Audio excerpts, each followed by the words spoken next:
cette seconde vidéo du programme de délivrance, seconde vidéo où l'on va entrer dans le vif du sujet, c'est-à-dire qu'on va démarrer l'étape 1, comment prier. Donc vous avez reçu, en même temps que le livret Délivre-moi du mal, hein, qu'on peut aussi trouver sur le blog, vous avez reçu ce livret en PDF, donc si vous le voulez en version papier, il existe aussi. Rendez-vous sur le blog à l'adresse qui s'est affichée. Et donc, vous allez vous munir de ce livret de prières parce qu'il contient toutes les prières et toute la parole de Dieu qui va concerner chacune des étapes de ce programme. Donc, l'étape 1, nous rentrons dans le vif du sujet, bien sûr, et on va apprendre comment prier. Comment prier, c'est le départ.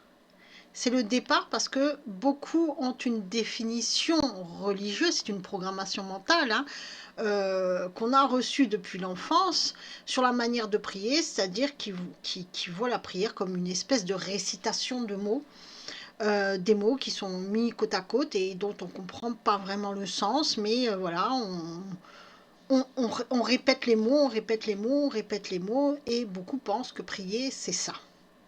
Alors on va se déprogrammer mentalement et on va comprendre ce qu'est la prière, parce que la prière, c'est le socle. C'est le socle. Donc dans cette étape 1, on va apprendre à prier. La prière, c'est très important, parce que la prière permet de s'établir dans une véritable relation personnelle avec Dieu. La prière, c'est quelque chose d'intime, qui se fait dans l'intimité de sa chambre. Il ne faut avoir personne à côté de soi, sinon on ne peut pas être vrai. Parce qu'on va dire à Dieu tout ce qu'on a sur le cœur, notre faiblesse, tout ce qui nous a blessés durant la journée, tout ce que qu'on a eu mal, tout ce qu'on a entendu qu'on n'a pas compris, plein de choses. On va pouvoir dire à Dieu tout ce qu'on a sur le cœur, lui confier tout ça, pour justement s'en délivrer. Et pour que Dieu puisse à ce moment-là rectifier. D'accord? C'est dans la prière, dans ces moments très intimes, qu'on va pouvoir faire ça et s'établir dans une relation de foi, de confiance avec notre Seigneur. La prière, lors de ces moments de prière, on va s'adresser à Dieu comme un Père aimant. Un Père qui nous connaît parfaitement et qui sait et qui connaît nos besoins finalement. La prière, c'est un moment de rencontre avec Dieu. Un moment intime. Et vous allez voir qu'au fur et à mesure du programme, ces moments intimes vont devenir nécessaires, vitaux pour vous. Vous allez rechercher ces moments intimes. Au départ, ça sera peut-être compliqué, mais après, vous les rechercherez. Vous allez vous en nourrir, puisque c'est ça, c'est dans ces moments intimes-là où vous allez trouver Dieu, où Dieu vous guide, vous enseigne, vous allez dialoguer avec Dieu. Alors ça ne veut pas dire que vous allez l'entendre, non. Comme il y en a qui disent Dieu il apparaît, il parle, non. C'est-à-dire que intuitivement dans votre esprit, Dieu va vous guider. Vous allez comprendre sa parole et il y a des choses, des vérités comme ça qui vont rectifier tout ce qui a été tordu dans votre esprit, dans votre mental, par le mental. D'accord? Donc, par l'ego. Et justement, on va remettre tout en ordre et seule la parole de Dieu peut faire ça. Donc, dans ces moments intimes, vous allez vous parler avec Dieu, dialoguer avec Dieu, écouter Dieu dans sa parole, donc lire sa parole et essayer de comprendre ce que Dieu nous dit et demander à Dieu de nous enseigner, de nous aider à comprendre sa parole. Et petit à petit, Dieu va nous enseigner. Il ne peut pas tout nous enseigner en même temps. Mais petit à petit, il va nous enseigner ce qui est pour nous important. D'après notre vécu, d'après nos programmations mentales. D'accord? On n'aura pas tous le même cheminement. Parce que Dieu, en fait, il agit avec tous ses enfants de la même manière, mais d'une manière différente aussi. Parce qu'on n'a pas tous les mêmes besoins. Donc, c'est en fonction de nos besoins. Donc, La prière, elle est indispensable pour grandir dans la foi, pour fortifier son esprit, pour rester ferme dans la lutte spirituelle contre les mauvaises pensées qui viennent de l'ego et du monde. Et ainsi, la prière n'est pas une suite de mots que l'on récite ou que l'on multiplie sans les comprendre. Mais c'est comprendre et savoir ce que l'on fait et l'on dit. Cette première étape va permettre d'apprendre ou de réapprendre à prier comme Dieu le veut, selon le modèle de la prière qu'il nous a donné, c'est-à-dire le Notre Père. Et j'en profite pour vous rappeler, donc, dans chaque étape, il y a des prières, et ces prières sont des modèles, mis à part les psaumes, bien sûr, mais ce sont des modèles que vous pouvez réécrire et les mettre à votre sauce selon vos besoins, mis à part aussi le Notre Père, le Notre Père, les psaumes. Et donc chaque étape a ses prières et sa parole de Dieu. Et il faut rester donc 7 jours au moins dans chaque étape. Donc durant 7 jours, tous les jours, vous allez prier et lire la parole de Dieu pour essayer de véritablement comprendre et donc de mettre cette parole de Dieu en relation avec vous-même. D'accord? Pour rectifier tout. Parce que le combat, il est avant tout dans ses propres pensées. On le verra plus tard. Et j'en ai déjà bien parlé dans le diagnostic. Le combat, il est spirituel. Et en fait, il ne s'agit pas vraiment d'un combat.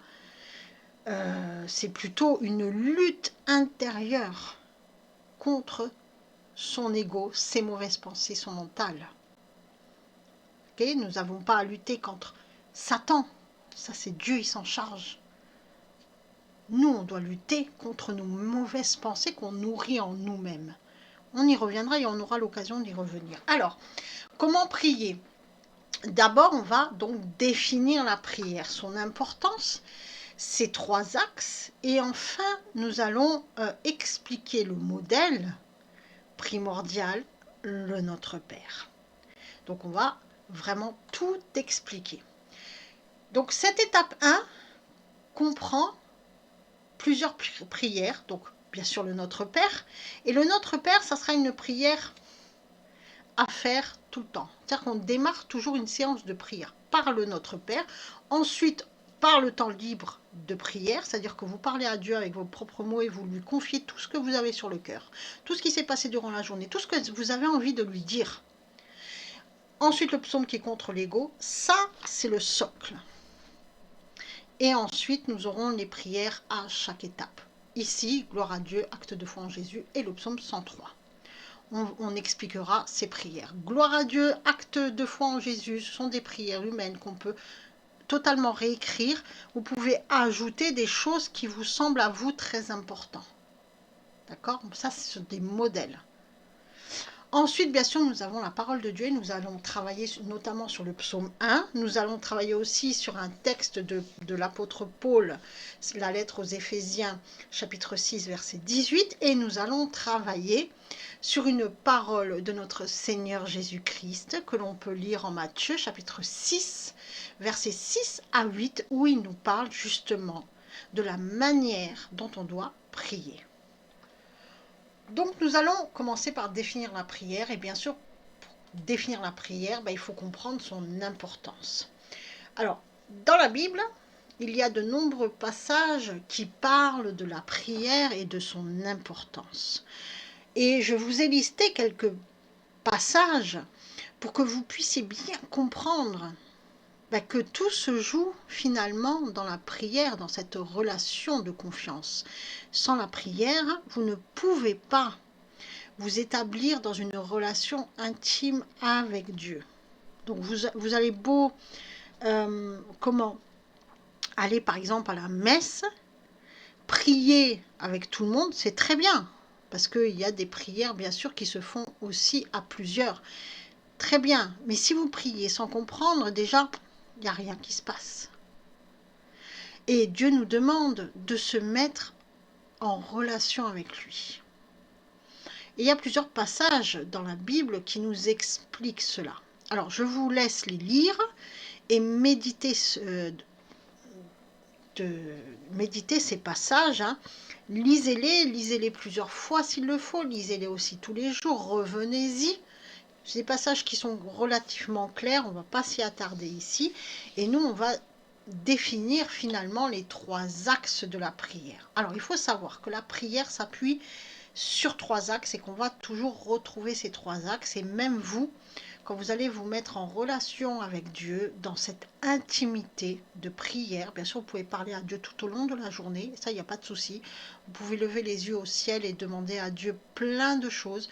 Quand vous êtes au volant de votre voiture, par exemple, Seigneur, s'il te plaît, garde-moi, qu'il ne m'arrive rien, protège-moi. Tout au long de la journée, vous pouvez parler simplement avec Dieu. Et puis, il y a ces petits moments d'intimité où vous entrez dans l'intimité avec Dieu, c'est-à-dire que là, il va s'établir un dialogue et c'est dans ce moment-là qu'il y aura 3 axes de la prière. Le premier axe de cette prière, c'est l'adoration. L'adoration, c'est de glorifier Dieu et de le reconnaître pour ce qu'il est, c'est-à-dire le Tout-Puissant, le Créateur de tout, le Père bienveillant et tout-puissant, omnipotent, omniscient, omniprésent, qui est là tout le temps et sans lui, on ne peut rien faire. Le Père qui nous a d'abord aimés. Et parce qu'il nous a aimés, il nous a donné son Fils pour nous sauver. Voilà, donc il faut reconnaître tout ça, cette œuvre aussi de Jésus-Christ, le Fils venu nous sauver, venu nous délivrer. C'est Dieu qui s'est fait chair, Dieu tout-puissant qui a accepté de se faire chair, donc de se réduire à l'état d'homme pour nous sauver parce qu'il nous aime. Donc dans l'adoration, on aura toutes ces facettes-là, c'est-à-dire de reconnaître qui est Dieu finalement. Ensuite, nous avons la louange. Alors la louange, c'est remercier Dieu pour toute son action, pour tout ce qu'il nous fait, pour tout ce qu'il nous a donné, pour tout ce qu'il continue à faire, pour sa parole, pour tout ce qui nous arrive de bien et même de mal, parce que parfois, dans ce qui nous arrive de mal, c'est la faute de nos mauvais choix, ça permet de rectifier le tir, donc Dieu permet justement pour nous rectifier. Et c'est la seule manière aussi pour nous de comprendre. Quand on fait des expériences douloureuses, on retire de ces expériences-là des informations qui nous permettent de rectifier le tir. Et c'est dans les expériences aussi qu'on avance. Donc oui, on va remercier Dieu de tout ce qu'il nous apporte, remercier Dieu aussi pour sa miséricorde qui finalement, par le pardon, nous a libérés de tous nos péchés, nous a rendus libres, pour nous permettre de vivre une vie nouvelle, pour nous donner la vie de l'esprit, etc., etc., etc. Donc tout ça, ça se fera dans la louange. Et nous avons donc des psaumes pour l'adoration, des psaumes pour la louange qui sont très bien...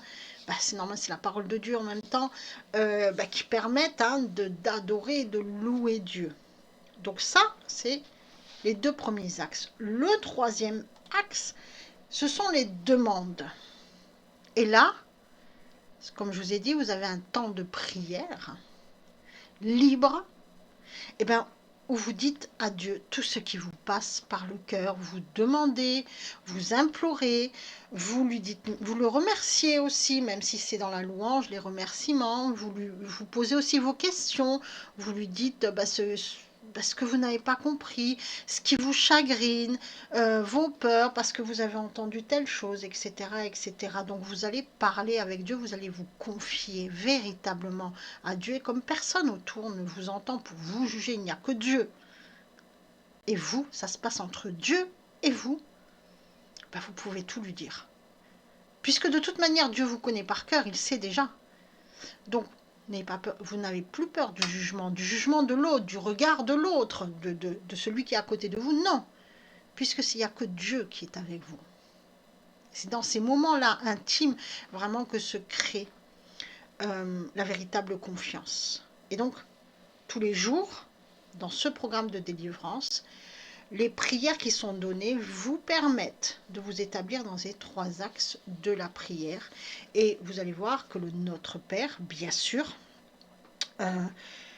comment le Notre Père, c'est le modèle parfait qui comporte ces 3 axes de prière et que Jésus-Christ nous a donné.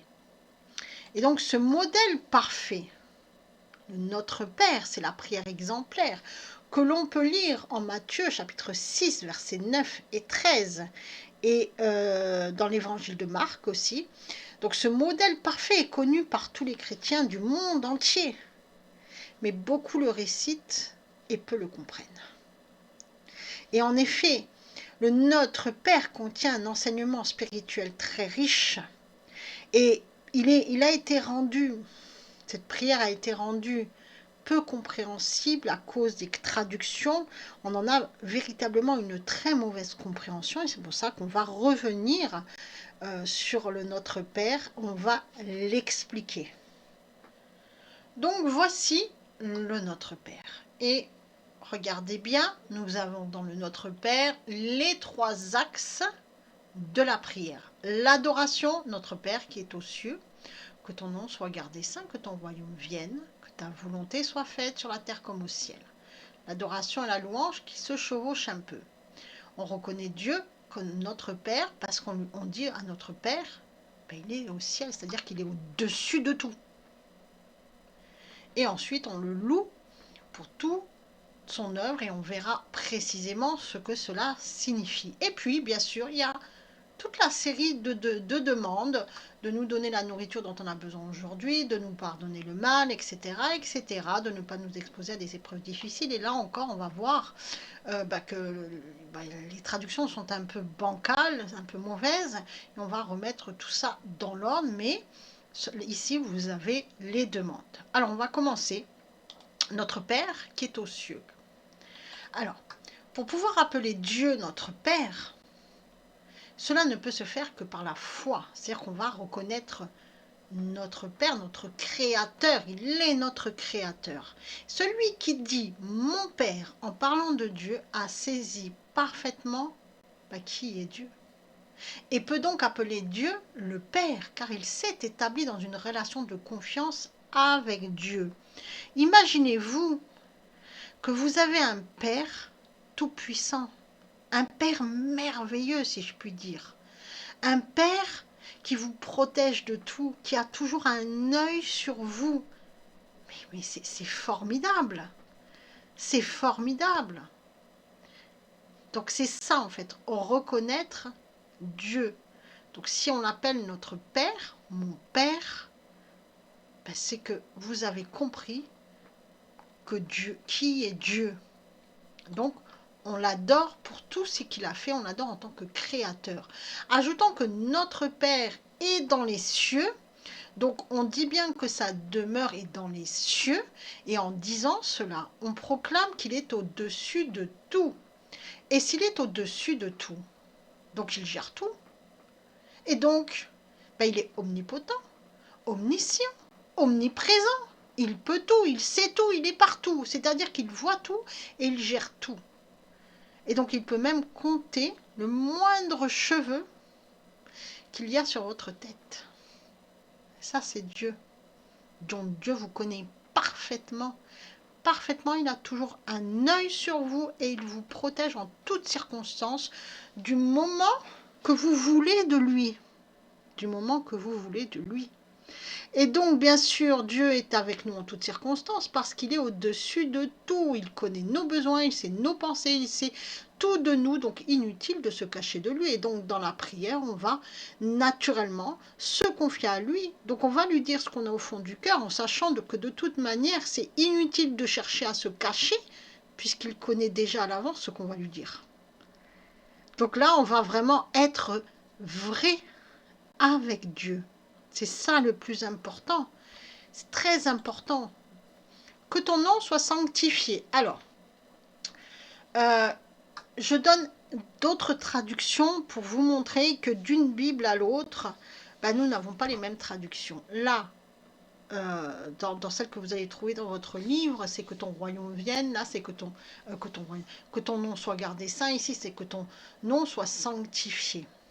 Et tout dépend des traductions, donc je fais exprès de donner d'autres traductions pour bien vous montrer que nos traductions sont vraiment un petit peu bancales parce que chacun dit un peu ce qu'il veut en fonction de la doctrine, de sa propre doctrine qu'il veut faire passer, qu'il veut imposer.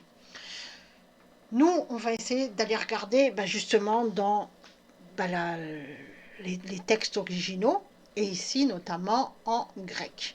Donc le mot sanctifié, ou parfois traduit par garder saint, c'est agiazo en grec, qui signifie littéralement séparer des choses profanes et dédiées à Dieu, ainsi que purifié par l'expiation, c'est-à-dire libéré de la culpabilité du péché, donc purifié de l'intérieur. Donc Dieu, ainsi Dieu dans notre vie, doit être séparé des choses communes, des choses du monde. On le verra aussi au psaume 1. On sépare Dieu de tous les mensonges du monde. De tous les mensonges du monde, puisque Dieu est saint et que le monde est maudit. Voilà, depuis le péché originel, le monde gît sous la domination quelque part de Satan, et Jésus nous a libérés de cette domination. Voilà, il y a le monde et ses convoitises. Donc il faut séparer ces choses communes que le monde veut, le monde cherche à nous emprisonner dans ces choses communes, et nous, il faut qu'on s'en sépare. Et donc par cette prière, non seulement on va reconnaître que on reconnaît que l'on sépare Dieu des choses du monde, mais aussi on reconnaît que seul Dieu peut nous rendre libres. Il y a les deux choses, les deux facettes. Et l'on reconnaît tout cela par quoi? Par la foi. Car Dieu est fait être. Il est, et il est celui qui fait être. C'est-à-dire qu'il fait l'homme avec l'homme.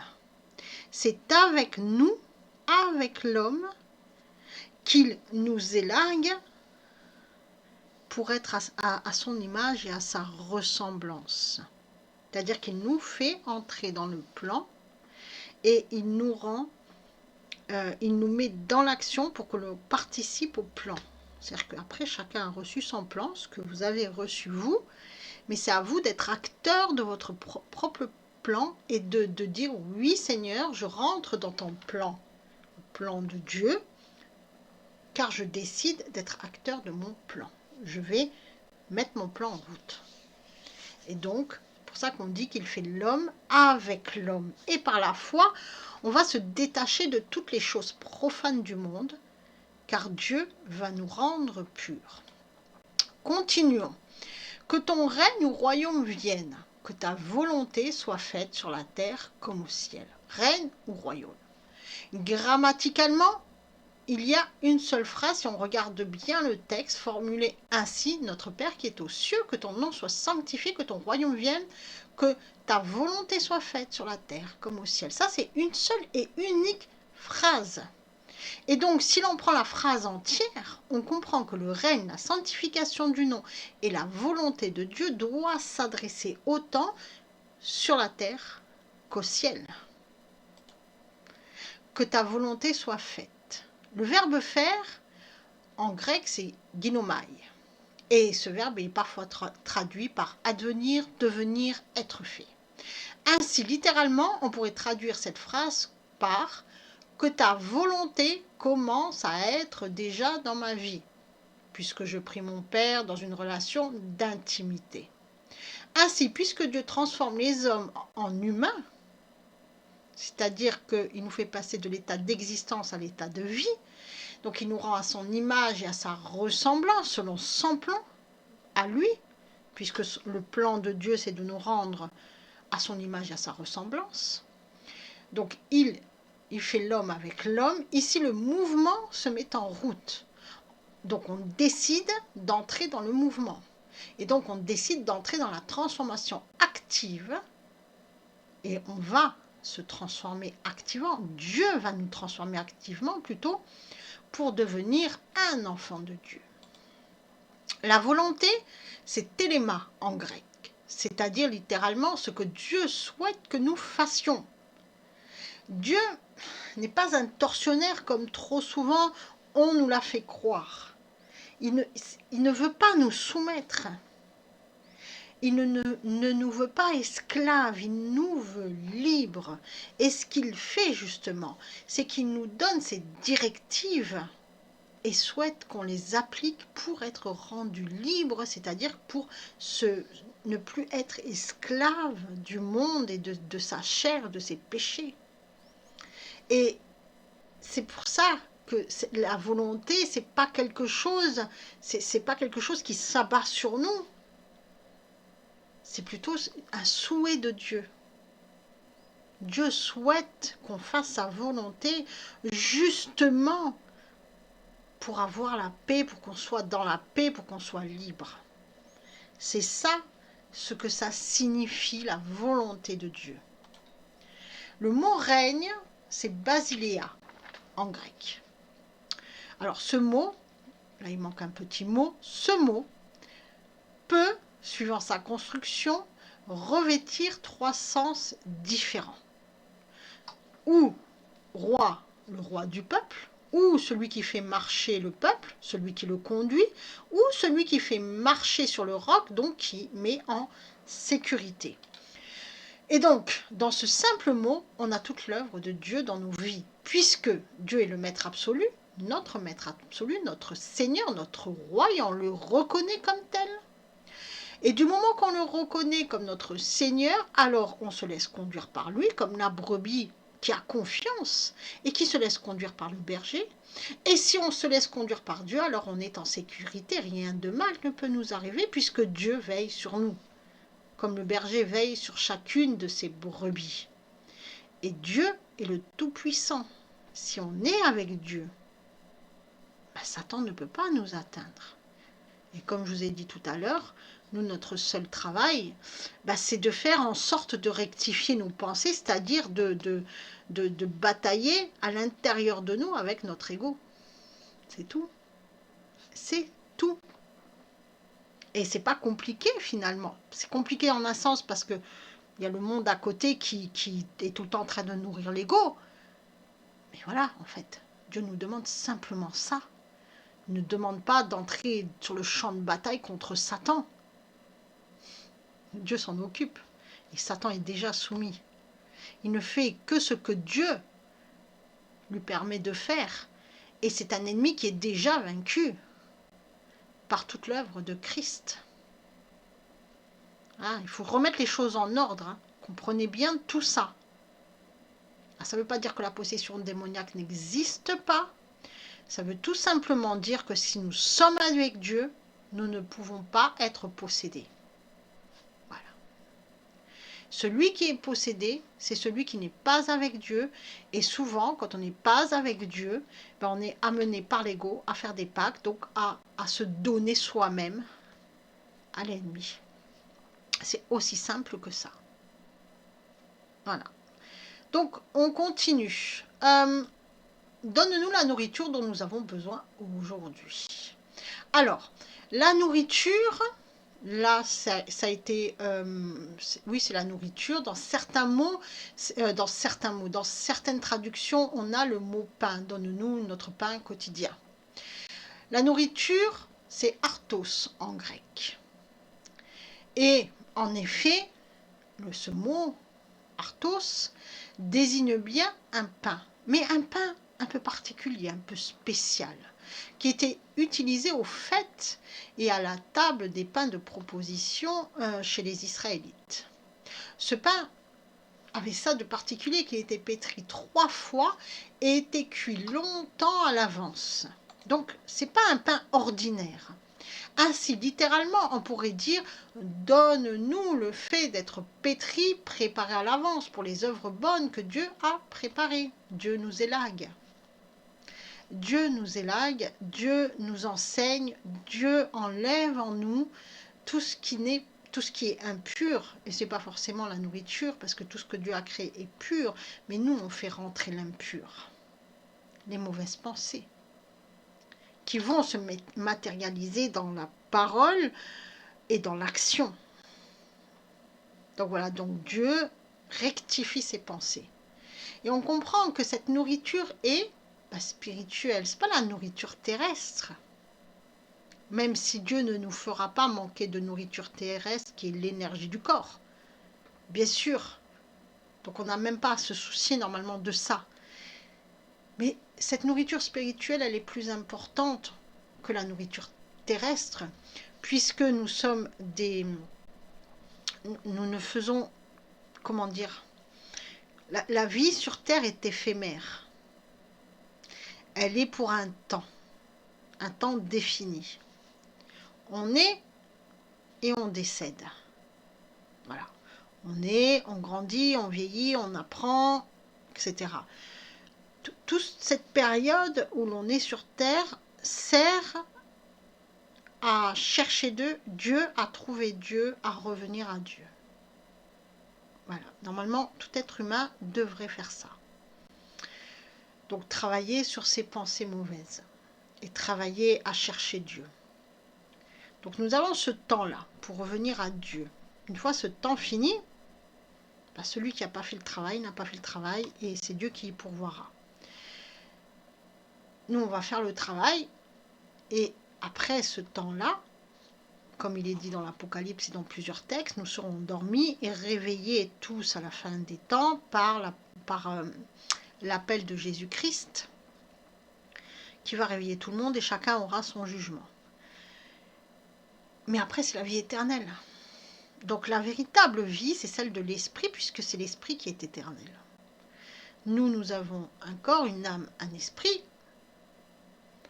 Le corps et l'âme, les animaux aussi ont une âme. L'âme, c'est le centre des émotions, mais l'homme a quelque chose en plus qui est l'esprit, et c'est l'esprit qui est éternel. Beaucoup, en fait, veulent la vie ici, et ils disent, oh, on n'a qu'une seule vie. Non, en fait, ici, nous allons travailler pour avoir la vie éternelle.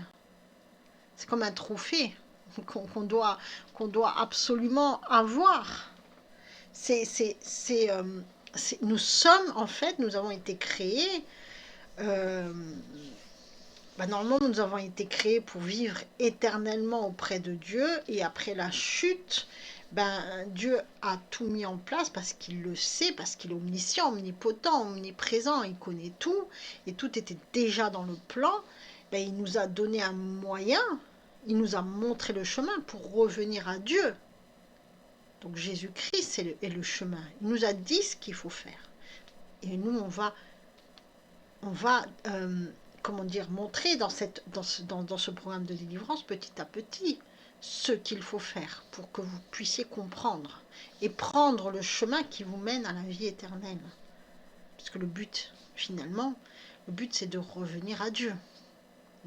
C'est Dieu qui nous a créés et nous devons revenir à Dieu pour vivre éternellement avec lui. C'est la bonne nouvelle. La bonne nouvelle, c'est que Jésus nous a montré le chemin. Et Jésus, c'est la vie. Et il nous nourrit de cette vie spirituelle qui nous permet de revenir au Père. Pardonne-nous nos offenses comme nous pardonnons à ceux qui nous ont offensés. Alors, cette traduction donne l'impression que nous pardonnons aux autres le mal qu'ils nous ont fait, alors Dieu nous pardonne le mal qu'on a fait. Et que si l'on ne pardonne pas, alors Dieu ne nous pardonne pas. Mais si l'on raisonne de cette manière, et c'est souvent la manière religieuse, c'est encore une traduction faussée, on va dire, si on raisonne de cette manière, c'est un raisonnement humain, alors on pense que le pardon serait subséquent à notre propre pardon, donc à notre propre action. Et en pensant ainsi, on suppose alors que Dieu attend notre action pour pouvoir agir, et donc qu'il ne peut intervenir sans notre action. Mais penser ainsi est très orgueilleux, c'est un glissement dangereux opéré par l'ennemi, qui donne l'impression que l'homme aurait une autorité sur Dieu. Donc l'homme fait, et parce que l'homme fait, Dieu peut faire. C'est inimaginable, inimaginable. Parce que Dieu, il a tout pouvoir, il a toute autorité. Et même si l'on ne fait pas, il peut agir. Mais donc, qu'en est-il en vérité? En grec, littéralement, il est écrit « Pardonne-nous nos offenses, comme nous aussi nous pardonnons. » Et ce petit mot aussi, qui n'est pas donné dans la plupart des traductions que l'on a en français, je ne parle pas des autres langues, je ne le sais pas, mais en français, qui n'est pas traduit donc dans nos versions françaises, comme si on l'avait mis de côté, oublié, ben c'est kai en grec, un tout petit mot, qui signifie bien sûr aussi, mais aussi et, mais aussi, etc. Donc il faut comprendre que Dieu nous pardonne et que ce pardon reçu nous permet à notre tour de pardonner à ceux qui nous ont fait du tort. Donc en fait, c'est Dieu qui donne l'impulsion. C'est parce qu'il nous pardonne qu'on trouve la force dans ce pardon reçu, dans cette grâce reçue de pouvoir pardonner aux autres. Sinon, on ne pourrait pas pardonner. Et donc, nous sommes capables de pardonner seulement parce que Dieu nous a pardonné. Sinon, on ne serait pas capable. Donc, Dieu, en nous pardonnant, nous rend capables de pardonner à ceux qui nous ont fait du tort. Et cela rejoint cette parole que l'on peut lire en 1 Jean, chapitre 4, verset 19. Pour nous, nous l'aimons parce qu'il nous a aimés le premier. C'est parce que nous sommes aimés de Dieu, par Dieu, c'est parce que Dieu nous a aimés le premier, que nous sommes capables d'aimer. Nous sommes capables d'aimer parce que Dieu nous aime le premier. Donc il nous a montré, il a donné l'impulsion. Et non le contraire. Et non le contraire. Continuons. Et ne nous induis point en tentation, mais délivre-nous du mal. Alors, là encore, et peu importe la traduction, puisque dans l'autre traduction que vous avez dans le livret, ne nous expose pas à des épreuves difficiles, mais garde-nous du malin, ça veut dire à peu près la même chose, ne nous induis point en tentation. Puis cette phrase a été changée à moult reprises dans les prières, notamment catholiques, parce que finalement, tant qu'on ne va pas donner le véritable sens, on va induire le croyant en erreur. Alors là encore, la traduction est totalement faussée et elle donne l'impression de supplier Dieu. Comme si on disait à Dieu, pitié Seigneur, ne me fais pas de mal en me faisant entrer dans une épreuve ou la tentation. Comme si Dieu était capable de faire le mal. Parce qu'en disant ça, dans nos têtes, ben c'est ce qui se passe, hein, c'est ce qu'on dit. Tu es capable de faire le mal, pitié, ne me fais pas le mal. Dieu est-il capable de faire le mal? Et beaucoup pensent aussi que Dieu punit. Et donc, si l'on fait le mal, ben il va nous punir, puisque Dieu il est vengeur, il est punisseur. Et il va nous punir comment? Ben, par l'épreuve ou la tentation. Voilà. C'est comme s'il nous donnait des coups de fouet. Non mais c'est lunaire en fait. C'est lunaire. C'est incompréhensible. Et pourtant, c'est passé crème. C'est passé crème. Bon. Continuons. Dieu ne veut pas jamais le mal. Et en Dieu, il n'y a aucun mal. C'est-à-dire que Dieu, à chaque fois qu'il agit, c'est pour le bien. Il ne nous veut pas le mal. Jamais. Et jamais il va nous faire le mal. Le mal, nous le faisons nous-mêmes par nos choix malheureux, par nos mauvaises pensées. Et Dieu, comme il n'ira pas contre nous, parce qu'il nous veut libres, même s'il pleure, il laisse faire. Donc nous nous punissons nous-mêmes. Ce n'est pas Dieu qui punit, c'est nos mauvais choix. Et il faut vraiment, c'est à cause de nos mauvais choix qu'on va succomber à la tentation. Maintenant, il faut définir ce qu'est la tentation. Avant cela, le mot épreuve, tentation, c'est pareil. Parce qu'en fait, ces deux mots-là, épreuve et tentation, c'est pour ça qu'il y a tellement de disparités dans les traductions françaises, puisque c'est le même mot. Alors parfois, ce même mot qui est peirasmos en grec a été une fois traduit par tentation, une fois traduit par épreuve, puisque c'est le même mot. C'est le même mot. Et c'est le même mot qu'on a traduit de deux manières différentes. justement, mais on aurait dû donner le véritable sens. Et on a la même chose en hébreu, c'est un même mot qui définit à la fois l'épreuve et à la fois la tentation. Donc l'épreuve ou la tentation, c'est la même chose. C'est la même chose.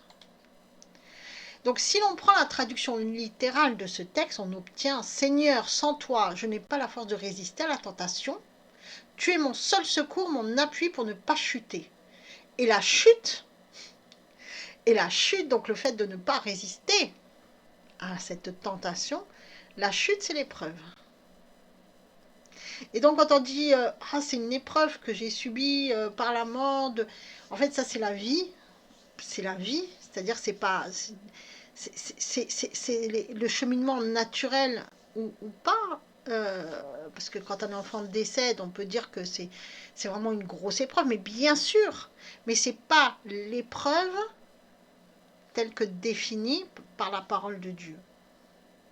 C'est une douleur qu'on a quand on perd un enfant, mais l'épreuve, c'est autre chose.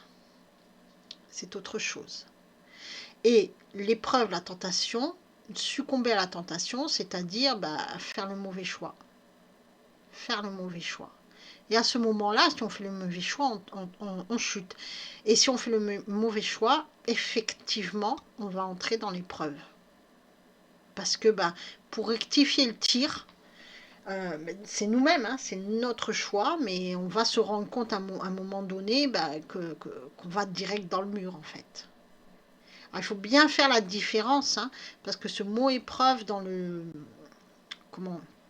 d'après la définition du monde, c'est pas du tout le même sens que l'épreuve de la définition de la parole de Dieu.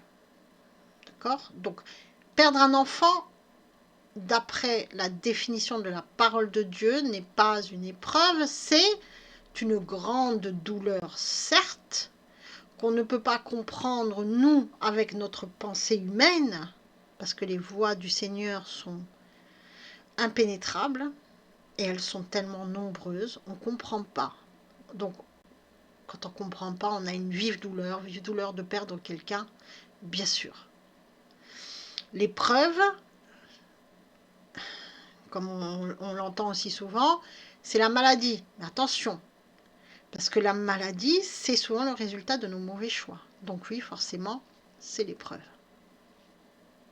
Voilà, c'est compliqué, mais vous avez vu, vous avez reçu chacun votre diagnostic, et dessus, normalement, vous allez pouvoir faire la différence. Hein.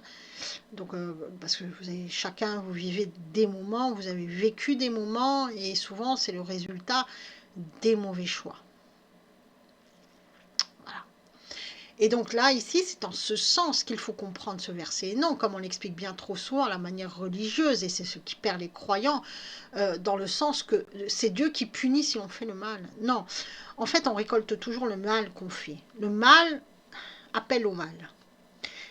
Le mal, c'est le mauvais choix, donc ce mauvais choix va forcément induire soit la mauvaise parole, soit la mauvaise action, et forcément, chez nous, ça va provoquer le désordre, donc ce mal va forcément rejaillir sur nous. Voilà. C'est pas Dieu qui punit, c'est nous qu'on n'est plus dans le cheminement naturel de la manière dont on a été créé. On a été créé pour faire le bien et pas pour faire le mal. Et dès qu'on fait le mal, on n'est plus dans le plan. Et donc forcément, c'est comme s'il y a un bug qui apparaît et on fonctionnera beaucoup moins bien. Alors de la même manière, donc pour les doctrines religieuses, c'est le religieux homme ou femme. Hein. On pense que c'est le religieux homme ou femme qui va par ses efforts, les prières, les jeûnes, les consécrations, les bonnes œuvres, etc., s'élever à Dieu. Donc plus on a la connaissance, et plus on va être supérieur, puisqu'on va s'élever, donc on va être supérieur à la masse, donc on va avoir une position beaucoup plus élevée. Donc c'est pour ça que certains disent qu'ils sont les élus. Les élus, parce que forcément, on s'est élevé à Dieu. Or, on ne s'élève jamais vers Dieu. Et c'est Dieu qui s'abaisse à nous. Comprendre ça, c'est déjà avoir une attitude très humble. Parce que l'autre, c'est l'orgueilleux. Reconnaître cela, c'est reconnaître sa position d'enfant par rapport à un Père tout-puissant. D'accord ? Personne ne s'élève vers Dieu. C'est Dieu qui s'abaisse à nous pour nous élever à lui. Et donc autant il nous élève à lui, autant il peut nous rabaisser s'il y a de l'orgueil. Donc Dieu s'adresse toujours aux humbles. Et il s'abaisse toujours devant les humbles pour les élever. C'est pour ça que les plus petits seront les plus grands dans le royaume de Dieu. Ou des cieux plutôt. Cette prière dans son véritable sens, donc, et quand Jésus l'a annoncé, ceux qui étaient autour ont très bien compris, mais nous, les traductions ne nous permettent plus de le comprendre, dans son véritable sens, va à l'encontre de toutes les doctrines religieuses, et non seulement celles des pharisiens de l'époque de Jésus. Pourquoi? Parce qu'elle annonce que non, ce ne sont pas nos efforts qui nous permettent de nous élever à Dieu, mais c'est Dieu qui s'abaisse à nous pour nous offrir la grâce. À l'époque de Jésus, les pharisiens pensaient que plus ils louaient Dieu, plus ils se purifiaient, plus ils lavaient leurs mains, plus ils lavaient leurs pieds, plus ils priaient, plus ils faisaient. Tout ça leur permettait en fait de s'élever à Dieu. Et là, Jésus leur dit tout le contraire. Il fait non, c'est de la grâce, c'est Dieu qui vient pour nous élever à lui. Et donc l'homme sans Dieu, ben, il ne peut rien faire, il ne peut s'élever, il ne peut pas s'élever jusqu'à Dieu. C'est impossible, puisque c'est Dieu qui nous élève à lui. Alors que l'homme qui est avec Dieu, ben Dieu va s'abaisser à lui pour l'élever jusqu'à lui. Et celui qui est avec Dieu, naturellement, il agira avec justesse, guidé par l'Esprit de Dieu, puisqu'il est en relation avec Dieu. Puisqu'il a, dans sa volonté propre, fait le choix de chercher Dieu. Donc c'est Dieu qui agit dans nos vies. Et ce n'est pas nous qui forçons Dieu à agir dans nos vies par toutes sortes de rituels ou que sais-je. Et donc penser que l'on peut être sauvé sans Dieu, bah, c'est forcément de l'orgueil. Et donc, seul Dieu peut nous délivrer du mal. C'est-à-dire que de nos mauvaises pensées, de nos pulsions, des chaînes de la chair, de toutes nos programmations mentales et aussi de la possession démoniaque. Et oui, parce que celui qui est possédé, forcément, c'est le résultat de mauvais choix et derrière, il y a souvent un pacte. Mais il peut se convertir et il sera automatiquement délivré. Donc l'homme ne peut rien faire sans Dieu. Et penser que l'homme peut exorciser, mais c'est une aberration sans nom.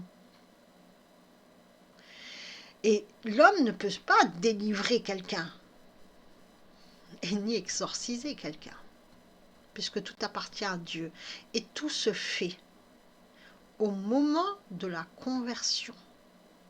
C'est-à-dire que là, on est délivré de tous nos péchés et après, c'est à nous de travailler. C'est à nous de travailler pour remettre tout en place et tout en ordre et toutes nos pensées et toutes nos programmations mentales en sachant que Dieu va nous les montrer. Et si on est possédé, parce qu'on a fait des choix très malheureux, conversion, et souvent c'est ce qui arrive, hein, c'est immédiat. C'est immédiat, c'est la conversion.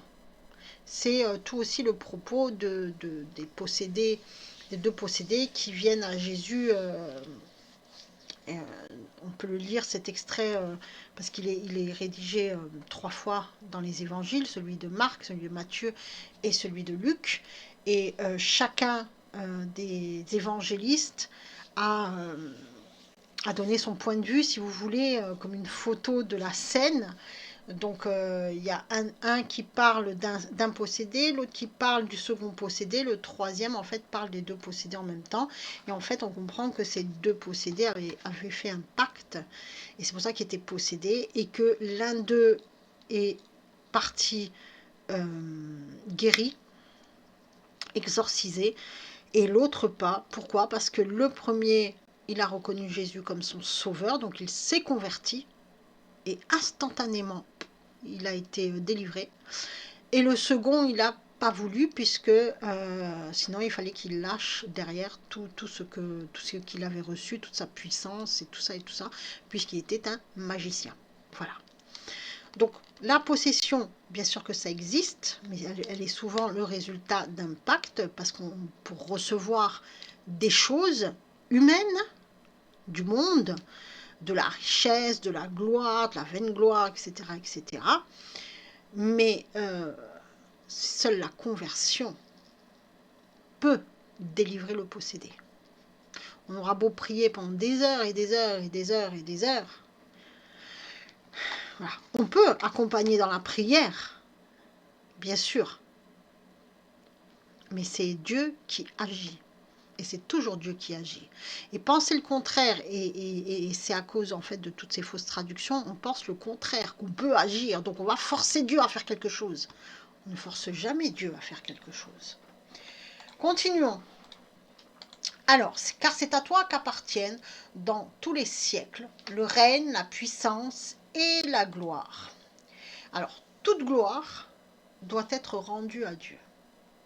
Et tout ce que nous faisons doit être fait à la gloire de Dieu. Car littéralement, encore une fois, ce que nous devrions lire ici, c'est « car pour ou en toi est l'autorité, le moyen d'agir et le jugement dans tous les siècles et des siècles. » Et ouais. Encore une fois, les traductions ne nous permettent pas d'avoir le véritable sens du texte. Le jugement et l'autorité appartiennent à Dieu. Or, l'homme a tendance à vouloir s'accaparer pour soi le jugement et l'autorité. Et c'est seulement en Christ que nous pouvons avancer, car nous redonnons à Dieu toute sa gloire. C'est-à-dire qu'on reconnaît Dieu et on reconnaît que le jugement et l'autorité lui appartiennent. Il n'y a pas à nous, on n'a pas à juger. On a juste à se rectifier, à batailler avec son ego. Et ensuite, après, Dieu, on sera rendu utile pour les bonnes œuvres. Donc Dieu se servira, entre guillemets, de nous pour porter sa parole. Et la prière se termine par le mot « Amen ». Et ce mot « Amen » est la racine commune des 3 mots hébraïques qui peuvent être traduits par le mot « foi » dans l'Ancien Testament. Emoun, Emouna et Emet. On verra ces 3 mots, ces trois piliers de la foi quand on travaillera sur la foi dans un des étapes de ce programme, dans une des étapes de ce programme, et on verra donc qu'il y a 3 piliers, l'écoute, le dialogue et l'action. Donc il y a 3 axes dans la prière, l'adoration, la louange et les demandes, 3 piliers de la foi, et donc la foi s'établit dans une relation intime avec Dieu, liée aux 3 axes de la prière, par une écoute profonde, puis une réponse, une parole honnête et profonde, et une action en correspondance avec ce que j'ai entendu. Ceci étant dit, voyons comment va se dérouler une séance de prière. Alors, vous allez toujours commencer par le Notre Père, on l'a déjà dit, et maintenant vous savez parfaitement ce que signifie cette prière. Donc à chaque fois que vous allez dire, pensez à tout l'enseignement contenu dans cette prière. Ensuite, vous avez un temps libre de prière. C'est-à-dire que dites à Dieu tout ce qui vous passe par la tête. Remerciez-le, louez-le, dites-lui ce que vous ressentez, ce que vous avez ressenti, vos doutes, vos peurs, etc., etc. Donc voilà, parlez-lui de votre journée, posez-lui des questions. Bref, parlez avec lui simplement. Ouvrez votre cœur. Ensuite, le psaume qui contre l'ego. Très important. Parce que c'est finalement, c'est pour le faire taire. Parce que tant qu'on ne va pas le faire taire, on ne pourra pas avancer. Donc plus on va réussir à le faire taire, cet ego, et plus vous allez pouvoir avancer dans ce programme et rectifier tout ce que l'ego, lui, là où l'ego finalement a mis le désordre. D'accord? Donc ça c'est le socle de toutes les séances de prière. Et ensuite après, dans chaque étape, on va avoir des prières spécifiques à l'étape, et justement pour vous les faire découvrir un petit peu. Donc là, on va voir gloire à Dieu. Alors, gloire à Dieu, cette prière gloire à Dieu, elle est aussi donnée à de nombreux... c'était aussi une prière catholique, mais là, elle a été totalement... Elle a été réécrite. Donc on a gommé un petit peu tout ce qui n'allait pas, et c'est pour ça que je vous dis, n'hésitez pas, vous, à réécrire les prières avec vos propres mots. D'accord? Vos propres mots. Donc cette prière gloire à Dieu, c'est un acte d'adoration fort. Donc là, vous avez une prière, un exemple d'adoration. Et donc c'est pour cela que le soin va débuter par cette prière qui permet de rendre gloire à Dieu, c'est-à-dire de reconnaître qu'il existe, qu'il est le Tout-Puissant, et de se dire que nous l'adorons comme doit le faire tout enfant de Dieu. Dieu pour nous, bah c'est tout. Il est tout, il est notre vie et c'est par lui que nous vivons. Donc reconnaître aussi dans cette prière, vous allez voir, vous allez pouvoir aussi reconnaître votre état de pécheur. Et donc ça, reconnaître cet état de pécheur vous permettra de faire face au péché et de trouver en vous la volonté de ne plus pécher. C'est cela que Dieu nous demande de faire, d'avoir au moins la volonté de ne plus pécher, c'est-à-dire de se voir tel que nous sommes en réalité, donc de voir en vérité notre état de pécheur, de tout remettre à Dieu et d'essayer de ne plus reproduire les mêmes erreurs, de ne plus faire à nouveau ces mauvais choix. Et Dieu va nous aider, il va faire le reste. Il va faire le reste, il va nous délivrer de tout. De tout petit à petit, ça ne peut pas se faire comme ça, sauf pour la possession démoniaque où ça se fait instantanément à la conversion, mais après le reste, comme c'est tout un travail, ce qu'on appelle le travail de sanctification, ça va se faire progressivement. Progressivement dans le temps, chacun selon son temps, donc le temps établi par Dieu. Donc ayez toujours confiance et restez toujours dans l'espérance, parce que même si vous rechutez, c'est pas grave, vous vous relevez, vous continuez, et toujours, et toujours, et toujours, ça permet de comprendre ce qui ne va pas. Parce que parfois, il y a des choses qui vont revenir à la surface, et vous allez vous dire, ah oui, ça je l'ai peut-être pas assez travaillé, donc on y retourne, et on y va, et on y va, et on y va. Et il y a des choses vraiment qu'on a du mal à laisser tomber, qu'on a du mal à rectifier, qu'on a du mal à se séparer. Mais petit à petit, vous allez pouvoir et vous allez voir que vous allez être libéré de tout. Ensuite, nous avons une autre prière, c'est l'acte de foi en Jésus. Alors, cette prière, c'est un acte de foi, elle permet de reconnaître Jésus comme Dieu, le Messie qui a racheté tous nos péchés par la croix, qui nous a sauvés. Donc, en fait, il a vaincu Satan. L'ennemi est déjà vaincu. C'est pour ça que ça ne sert à rien de batailler contre lui. Comme je vous ai dit, on doit batailler contre nos mauvaises pensées, l'ego qui est à l'intérieur de nous. Et on doit aussi se dire qu'en lui seul, nous trouverons le salut. Seul en Jésus-Christ, on va trouver le salut. Jésus est le seul médiateur entre Dieu et les hommes. C'est dans son nom qu'on va puiser la force de repousser toutes nos mauvaises pensées qui nous poussent à faire les mauvais choix. C'est en Jésus qu'on va trouver la vie de l'esprit. On va cesser d'exister, cesser seulement de mener une existence plutôt. On va vivre. Donc on va cesser d'être un zombie. On va revenir à la vie. On va devenir une nouvelle personne. Et la personne finalement que Dieu a créée à son image et à sa ressemblance. Donc Jésus est le chemin, la vérité et la vie. Celui qui a compris cela ne peut mourir. Et j'ai pas dit décéder, j'ai bien dit mourir, parce qu'il va recevoir la vie éternelle, la vie de l'esprit. Donc cette prière comporte des références bibliques qui sont données dans le livre. Je vous invite à les lire avec l'esprit de celui qui veut comprendre, qui cherche Dieu, donc avec un esprit d'enfant, qui oublie tout ce qu'il a appris, toutes ses programmations mentales et qui veut juste comprendre ce que Dieu lui dit tout simplement. Qui ne cherche pas, qui veut juste comprendre. Donc lisez-les plusieurs fois, revenez-y s'il le faut, vous avez tout ça dans le livret. Ensuite, nous avons le psaume 103. Et le psaume 103, c'est aussi une adoration.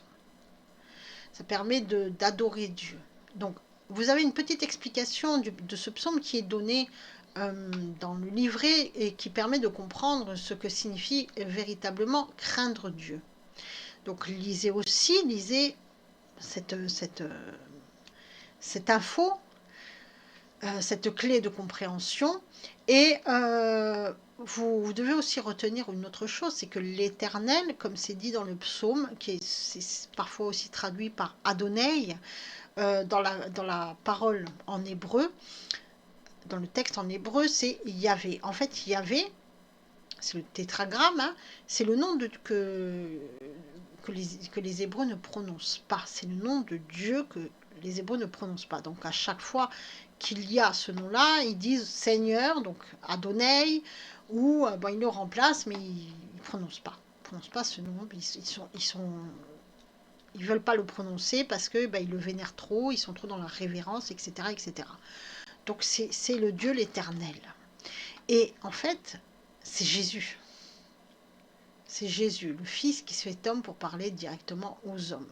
Donc là, le psaume 103, on a littéralement Jésus. On l'a beaucoup, hein, dans l'Ancien Testament, il y a toujours l'Éternel Dieu ou l'Éternel. Donc l'Éternel Dieu, c'est le Père et le Fils. L'Éternel, le Fils. Parfois, on a Dieu tout simplement. Donc c'est le Père. Donc voilà.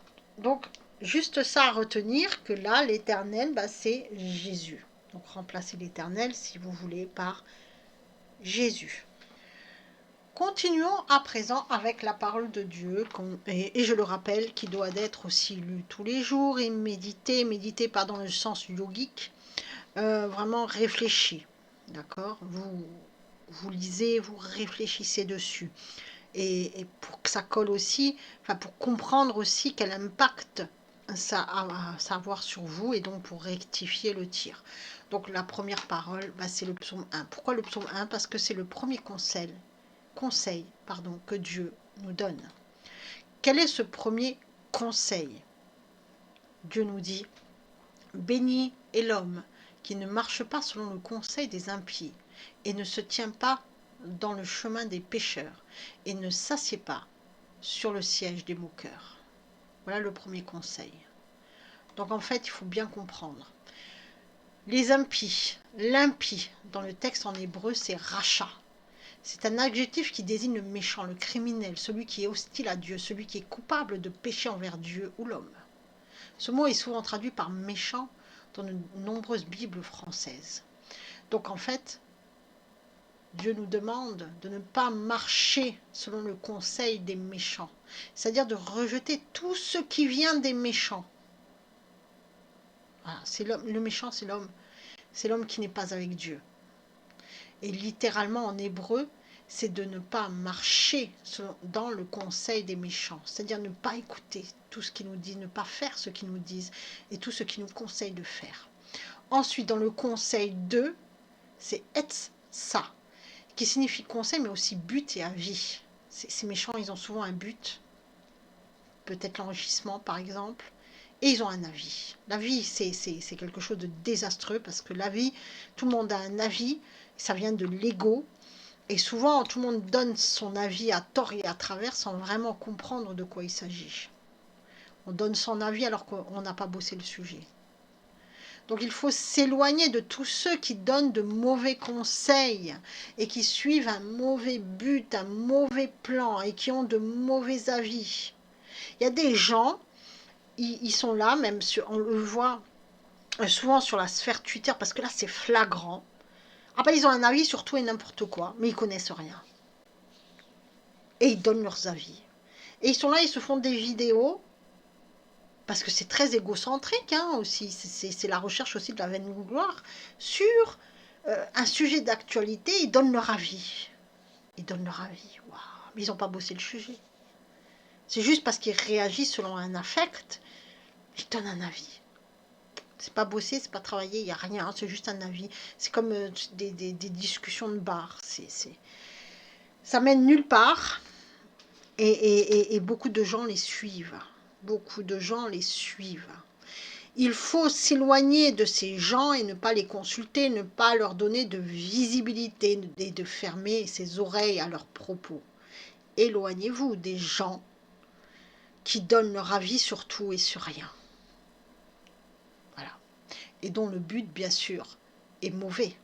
Parce que c'est souvent pour mettre la polémique, c'est souvent pour monter les gens les uns contre les autres.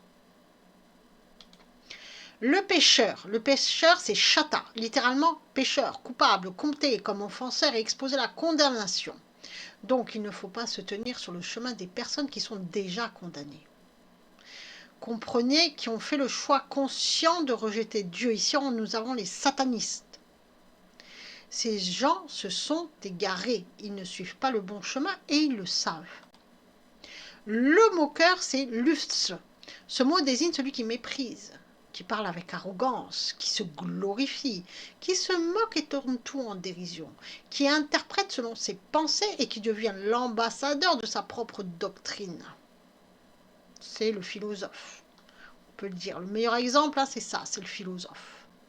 Ah, la philosophie se gonfle d'orgueil, il croit tout savoir, il parle avec arrogance et il se moque de tout, d'une autre doctrine ou de quelqu'un qui a un autre avis. Ce mot moqueur dans le texte, en réalité, dans l'écriture originelle en hébreu, un verbe conjugué au participe passé. Littéralement, il faudrait lire ceux qui sont en train de se moquer, de tourner en dérision, d'interpréter sur leurs pensées. Ces moqueurs d'interpréter sur leurs pensées, ils vont parler par exemple sur la Bible, ils vont interpréter tout à leur manière, en se moquant, littéralement. Éloignez-vous de ces gens-là. En réalité, il ne faut pas s'asseoir au milieu de ces moqueurs. Comprenez qu'il ne faut pas écouter leurs discours démagogues, leur philosophie, leur doctrine, afin de ne pas être troublés, de ne pas faire entrer de mauvaises pensées en nous, parce que c'est ce qu'ils font. Ces moqueurs parlent en public, s'adressent aux foules, ils se donnent en spectacle pour être remarqués et suivis. Ils sont aussi des politiciens. Il y a des moqueurs dans les politiciens. Et dans les religieux, bien sûr.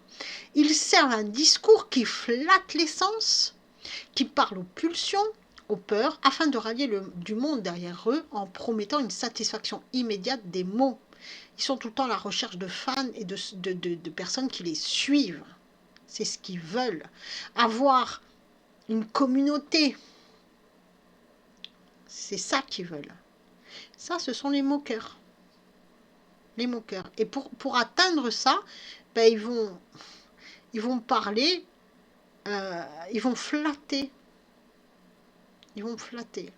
Leur but est de s'attirer des fans et leur sympathie afin de gagner des soutiens. Mais en vérité, il n'y a rien de concret dans leur discours. Tout est mensonge. Ils disent apporter des solutions, mais en réalité, ils recherchent leur propre gloire. Leur but est d'être adulés par des adeptes crédules. On a aussi dans les moqueurs tous ceux qui sont dans les sectes, etc., etc. Donc il y a les trois là. Les trois, on va dire, personnalités bien définies. Il faut s'éloigner de ces gens-là, ne leur donner aucune crédibilité, aucune importance. Et même si on les voit passer, il ne faut même pas réagir en fait. Il ne faut même pas s'énerver de ce qu'ils disent. Il faut pas partager, par exemple, si c'est sur les réseaux sociaux, parce que en faisant ça, on leur donne une visibilité, donc on leur donne de l'importance. Finalement, il faut fermer ses oreilles et ses yeux. Voilà, comme s'ils n'existaient pas. C'est le premier conseil que Dieu nous donne, littéralement. Et donc, dans ce premier psaume, Dieu nous donne son premier conseil qui est de se tenir éloigné des mensonges du monde et de ceux qui les diffusent. Il ne nous demande pas d'entrer en guerre contre les menteurs et les antichrists. Il s'en occupe. Dieu sait, il voit tout. Et c'est à lui qu'appartient le jugement. D'accord ? Nous, il nous demande de faire la part des choses entre lui, donc ce qui est saint, son nom, et le monde. Et on revient toujours aussi au Notre Père. Voilà. Que ton nom soit gardé saint.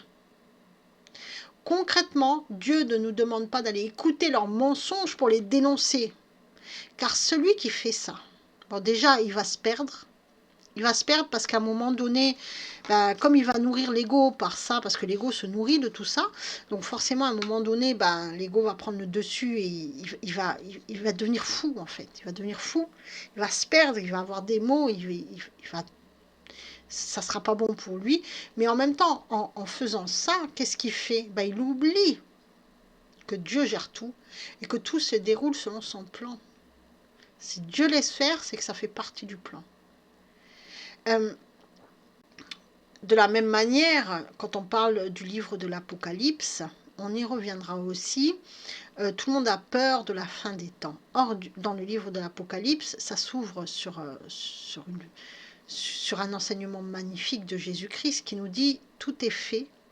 En fait, le livre de l'Apocalypse sert à révéler Jésus-Christ. Donc, tout ce qui arrive dans le monde est fait justement pour révéler Jésus-Christ, donc pour sauver le plus de monde possible. Et c'est pour ça que Dieu laisse faire. Parce que l'homme est ainsi fait qu'il se repent uniquement s'il a mal.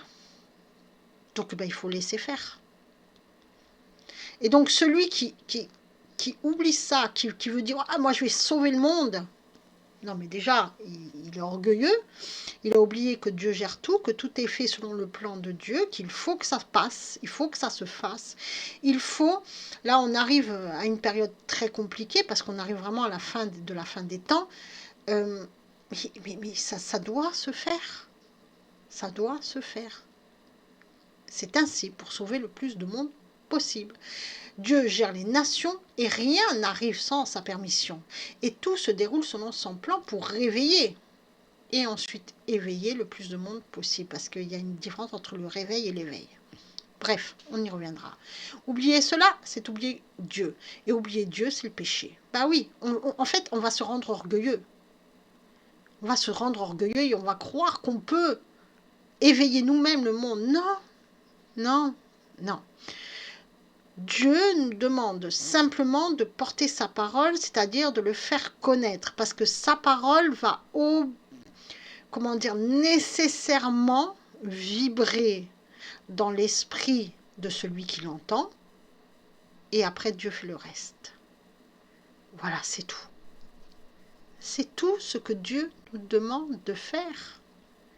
Et il nous demande de le fixer, de le chercher, et de le laisser nous enseigner afin que nous puissions grandir spirituellement pour être prêts à le rencontrer. Et c'est ce qui est dit aussi, celui qui fait ça, il sera comme un arbre planté près des rivières d'eau qui rend son fruit en sa saison, son feuillage ne se flétrira pas et tout ce qu'il fait prospérera. Si on reprend aussi ce qui est dit dans le psaume, ça veut dire que Dieu, en fait, il faut laisser Dieu nous élaguer. Et plus en fait on est élagué, et plus on va porter de bons fruits. Donc de laisser Dieu nous enseigner, de laisser Dieu nous faire grandir spirituellement. Dieu ne nous demande pas d'entrer en conflit avec ceux qui diffusent le mensonge, jamais. Il nous demande juste de dire la vérité et de laisser la parole agir. Il est inutile d'entrer dans des débats infructueux d'ailleurs, parce que ça va devenir des bagarres avec les impies, ou les méchants, ou les moqueurs. Ça sert à rien. Et surtout, ne pas leur donner de visibilité. Quand on comprendra ça, waouh, ça sera déjà mais grandiose. Donc je vous demande à vous qui entrez dans ce programme, comprenez ça, faites un break avec tout ça. Quand vous voyez passer des choses de ces gens qui se pensent importants, qui ont une grande communauté, mais qui ne parlent pas de Dieu. Et qui ne parlent pas de Dieu en vérité, parce que beaucoup parlent de Dieu, mais ils ne sont pas dans la vérité. D'accord? Laissez tomber. Parce que finalement, ils recherchent que leur gloire, leur propre gloire. Seule chose que Dieu nous demande, c'est d'entrer dans une relation intime avec lui et de lui faire confiance, afin qu'il nous est là pour que nous puissions porter de bons fruits, afin que nous puissions servir d'exemple pour ceux qui sont perdus, afin que nous puissions porter la bonne nouvelle. Voilà, c'est tout. À partir de là, laissons Dieu faire le reste. C'est lui qui gère. Arrêtons de croire qu'on peut faire le travail de Dieu. Arrêtons. Arrêtons. Oui, bien sûr, il y a le mal qui existe dans le monde. Oui, bien sûr, il y a des pédophiles. Oui, bien sûr. Alors, bien sûr. Mais Dieu le sait. Dieu le sait. Ça ne veut pas dire que quand on en croise un, il ne faut pas le dénoncer. Bien sûr, il faut le mettre hors d'état de nuire. Pour justement protéger d'autres enfants. Bien sûr. Mais en règle générale, surtout sur les réseaux sociaux, on est arrivé vraiment dans un monde où tout le monde recherche sa vaine gloire, hein, et donc il y a beaucoup de mauvaises choses qui circulent, euh, où chacun donne son avis, chacun donne son opinion. C'est quelque chose de lamentable en fait. Chacun parle à tort et à travers. Et entre ceux qui se moquent, les pécheurs, l'impies, etc., etc., arrêtons de leur donner de la visibilité. Ces gens-là sont des acteurs qui se mettent en scène et qui veulent un public. Ne faisons pas partie de leur public. Continuons avec la parole de Dieu. Donc nous avons aussi un autre texte, Éphésiens 6, Éphésiens chapitre 6, verset 18. Faites en tout temps par l'Esprit toutes sortes de prières et de supplications. Veillez à cela avec une entière persévérance et priez pour tous les saints. Donc là, c'est la lettre de Paul aux Éphésiens et le verset 18, c'est celui qui vient après que Paul en fait énumère toutes les pièces de l'armure du chrétien, du combat spirituel. Donc on verra, on détaillera cette armure hein, tout au long du programme, parce qu'il va falloir se saisir en fait de toutes ces armes qui ne sont que des armes défensives. D'accord ? Comme je vous ai dit, en aucun cas Dieu nous demande d'aller batailler. Jamais. Et toutes ces armes en fait qu'il nous donne nous servent pour batailler contre qui? Contre notre ego. Donc en aucun cas il nous demande d'aller batailler contre les moqueurs, les impies, etc. Il nous demande de rectifier nos pensées et il nous donne les moyens d'y parvenir. Et donc Paul termine cette énumération par ce verset 18 en nous disant qu'il faut prier. C'est-à-dire que même si vous faites le travail en amont, si vous ne priez pas, ça ne sert à rien. Voilà. Et donc il nous demande de prier par toutes sortes de prières et de supplications. Donc on lui remet tout. Donc les demandes, les supplications en tout temps, etc., etc., etc. Et toujours de veiller à une entière persévérance, c'est-à-dire de ne pas lâcher la prière, de ne pas lâcher ces moments d'intimité avec Dieu, parce que plus on lâche ces moments d'intimité avec Dieu, plus on se rend vulnérable et perméable donc à la tentation et donc à l'épreuve. Rappelez-vous. Voilà, donc il nous dit vraiment de persévérer tous les jours, et de prier pour tous les saints. Les saints, ce ne sont pas ceux du ciel comme on les béatifiés par l'Église catholique ou l'Église orthodoxe, par exemple. Hein. En fait, c'est pas du tout ça. Les saints, c'est tous ceux qui sont dans la foi ici, là, à côté de nous, tous ceux qu'on connaît, qui sont entrés dans la foi, et donc il faut prier aussi les uns pour les autres. Voilà, c'est tout. Pas de prier Sainte Bernadette, Sainte Lucie ou je sais pas quoi. C'est vraiment prier pour nous, pour les autres, pour les accompagner aussi, pour les aider. D'accord ? De toute façon, on reviendra sur cette histoire aussi. Alors, l'autre texte, c'est celui de Matthieu, chapitre 6, versets 6 à 8. Et en fait, c'est une parole de notre Seigneur Jésus-Christ. Lisons ensemble. Mais quand tu pries, entre dans ta chambre, ferme ta porte et prie ton Père qui est là dans le lieu secret. Et ton Père qui voit dans le secret te le rendra. En priant, ne multipliez pas de vaines paroles. Comme les païens qui s'imaginent qu'à force de paroles, ils seront exaucés. Ne leur ressemblez pas, car votre Père sait de quoi vous avez besoin avant que vous le lui demandiez. Et voilà, ça résume tout ce qu'on vient de dire précédemment. Quand on prie, on rentre dans une relation intime avec Dieu. C'est-à-dire, on entre dans sa chambre, trouvez-vous un endroit intime où vous êtes seul et vous pouvez vous mettre face à face. Ou comme Moïse, dans l'Ancien Testament, c'est écrit bouche à bouche avec Dieu. Et là, confiez-vous à Dieu, priez. Voilà. Lisez la parole, priez, demandez à Dieu de vous enseigner, confiez-vous à lui, etc., etc. Ce sont des moments intimes que vous devez passer avec Dieu, du temps que vous devez passer avec Dieu seul à seul. Et quand vous priez, on ne multiplie pas les vaines paroles, donc pas de litanie, comme c'est trop souvent le cas. On ne multiplie pas les prières, on n'égrène pas le chapelet, par exemple, c'est pareil. C'est la multiplication. C'est ceux qui ne sont pas dans la foi qui font ça. Parce que Dieu n'a pas besoin de ça.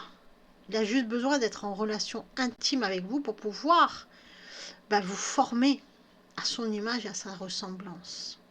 Ces mots qu'on multiplie, et parfois on les multiplie, on n'y pense même pas, parce qu'en fait tous les mots qui sortent de notre bouche doivent être des mots pensés. On les dit parce qu'on sait. Sinon ça sert à rien, c'est des choses qui... C'est une vibration qu'on envoie pour rien et qui parfois est chargée négativement, donc il va faire plus de dégâts que de bien. Voilà.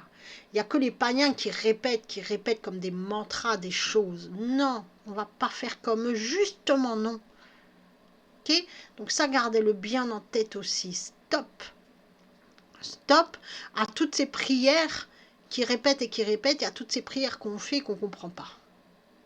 Il vaut mieux écrire ses propres prières avec ses propres mots qu'on comprend, plutôt que réciter sans comprendre et réciter les mêmes mots et les mêmes mots et les mêmes mots. Ne leur ressemblez pas, car votre Père sait de quoi vous avez besoin avant que vous le lui demandiez. C'est pour ça qu'il faut se mettre en relation intime avec Dieu, parce que Dieu sait tout, donc inutile de lui cacher quoi que ce soit. Donc voilà, vous êtes à nu devant lui. Donc c'est inutile de cacher, puisque Dieu sait tout. Et à ce moment-là, vous lui confiez tout. Voilà. C'est aussi simple que ça. Et j'en profite pour vous donner cette dernière petite parole qui n'est pas dans le livret, mais qui m'a semblé important d'ajouter ici, juste pour votre information à vous, encore une parole de Jésus-Christ en Matthieu chapitre 9 verset 38. Jésus nous dit: priez donc le maître de la moisson d'envoyer des ouvriers dans sa moisson. En fait, il faut bien comprendre, et c'est ça aussi, ça a contré un petit peu l'orgueil. Jésus ne nous demande pas d'aller, de se mettre dans l'action et ça y est, de faire toutes les bonnes œuvres. Allez, on y va, on y va, on y va. Non, il nous demande d'envoyer plus d'ouvriers. Donc de prier Jésus pour qu'il envoie plus d'ouvriers pour répandre sa parole. Donc plus de gens éveillés. Et là, ça fait taire notre ego. Parce que nous, on pense toujours, ah, ça y est, on va y aller, on va porter l'étendard, on va y aller, on va porter la bonne nouvelle, etc., etc. Ouais, on va faire quelque chose, on va nous écouter, on va avoir une foule. Non, la première chose que Jésus nous demande, c'est de prier Dieu pour qu'il puisse former des ouvriers, c'est-à-dire des évangélistes. Voilà. Et c'est pas d'emblée nous dire, ça y est, on va y aller. Non, petit à petit, Jésus va nous former, va nous rendre utiles, mais chacun selon les talents qu'il a reçus.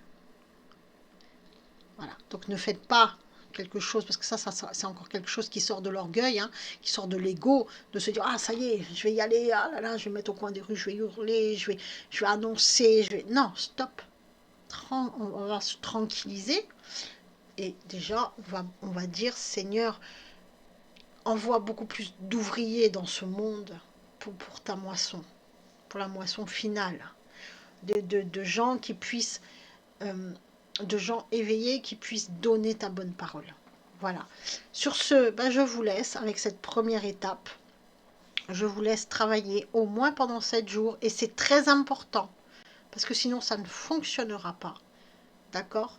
7 jours, 7 jours, 7 jours au moins. Si vous avez besoin de plus de temps parce qu'il y a des choses encore à travailler, peut-être pas dans cette étape, mais vous allez voir que plus on va avancer, plus ça va être difficile, compliqué parce que il faut déprogrammer de toutes vos programmations mentales, et là déjà on commence bien à balayer tout ça, on commence à faire place nette. Donc voilà, je vous laisse réfléchir à tout ça, prenez votre temps, parce qu'il y a des choses, c'est vrai qu'à partir de maintenant, il y a beaucoup de choses qui vont changer dans votre vie, notamment beaucoup d'habitudes, de mauvaises habitudes.